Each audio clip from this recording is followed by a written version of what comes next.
welcome to Popalong RC. I am Mark. The time has come to put some electrics into this car. It's the LC Racing PTG1. It's a cheap racer that we are going to start racing and featuring on the channel. We've got a competition coming up on the 10th of February. I want to get it done by then. I'm going to go basic. I'm going to go fairly cheap with this. I'm going to use some bits and pieces I've got lying around to get this thing up and running. Initial thoughts about the kit: I really like it. It looks like a good quality kit. Yeah, I think it's going to be all right. Let's get on with it. Okay, so before we start, let's have a little look at what we get for our money. Let's just take the old shell off. The shell obviously comes pre-painted, which is quite nice. I did have the option of having a clear one, but to be honest, I don't like painting things, so that's what obviously it doesn't come with a battery. I stuck that in there. It comes with a servo and pretty much everything else. It comes with a pinion. I'm not too sure what DP it is. It looks like a weird size, but I'm going to go with it. So literally all we've got to do is obviously put the ESC in. We've got to put the receiver in and try and secure this battery in there somehow. That's basically it. Right, which motor to go with? Let's have a little look. So we have got choices here, just a few choices. Some are old, some are new. Brushed, not interested in going brushed on this car. I think it's going to be too slow. 8.5 turn, I think that's going to be a little bit too much. I don't want to put too much oomph through it at this stage because I don't know what the gearing's like. 17.5 turn stock, too slow. That might be okay, but that's had a lot of use. This, however, this motor here, so it's the Rocket V5 13.5 turn, that has not been used. And I've heard okay things about these. If it's too slow, I can boost the timing somewhat, obviously without heating it. So that's the motor of choice. So we'll leave that out. We're going to go with that. Right, what ESC? We are going to go with the stock spec, well, the Just Stock XR10, because that's actually served me well in the past, and I reckon that's going to be quite nice to put in there. As I said, I don't want this thing to be absolutely ridiculously ballistic. I just want it to be a nice driving experience and be able to get it around the track.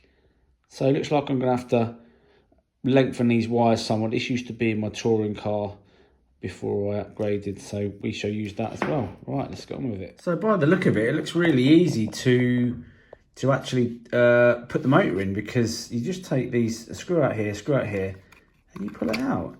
And you've got 2 countersunk drilled holes there, and then you get a little pack with the car, which has got obviously the pinion gear. Like I say, that's a weird, I don't quite know what DP that is, but it doesn't really matter because I'm only going to use it, that one. And you've got your 2 countersunk screws there for the motor, and then if you want to change the old servo, which I guess we could, you've got a 25 spline servo horn there as well. So it comes with everything you need.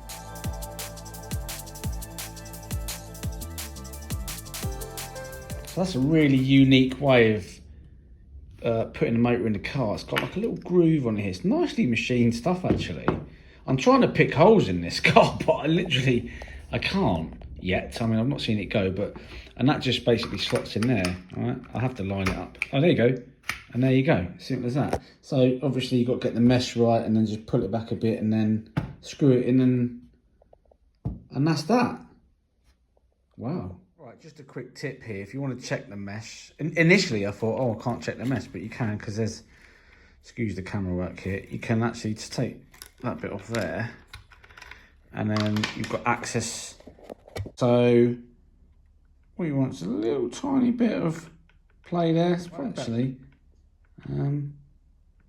Still can't fault it.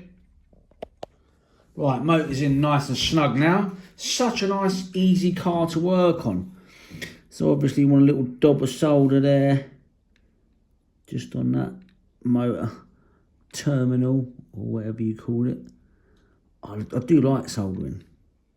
It is something I do enjoy doing. There we go, lovely. Right, so that's the car finished. As you can see, it's It's fairly neat, it's not too bad for me, I suppose. Got a few cables and bits tucked in there. I had to make these a little bit longer, these cables here, but I will be using shorty lipos in here. So I got a nice little bit of foam in there, got a good stash of that, stuck it in there, and you know, it's pretty much ready to go. One thing I might end up doing is I might lower it somewhat, purely because, if you look very carefully here, these drive shafts are quite near to the edge. Now I'm not saying they're going to come out, they probably won't, but if I just put a little washer in the shocks there, it won't give it such opportunity as to pop out. So I'll probably do that. But other than that, do you know what? It looks pretty good. So there you go. It's pretty much all done.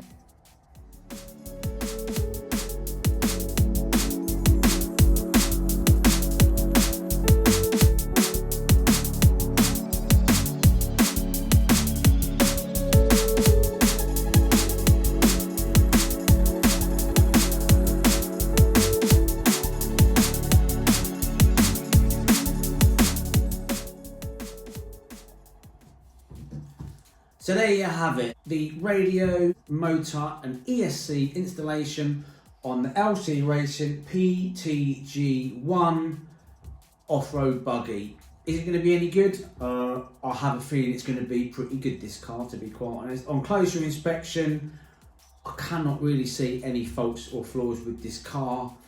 I don't think it's going to be silly fast, because I haven't geared it to be silly fast. I just want it to be a nice driving experience. The whole point about building cars like this and showcasing them for you guys is that, you know, if you do want to get into racing, then we're trying to establish platforms which are cheap enough and reliable enough for you to do so. And I think this is going to be a good contender.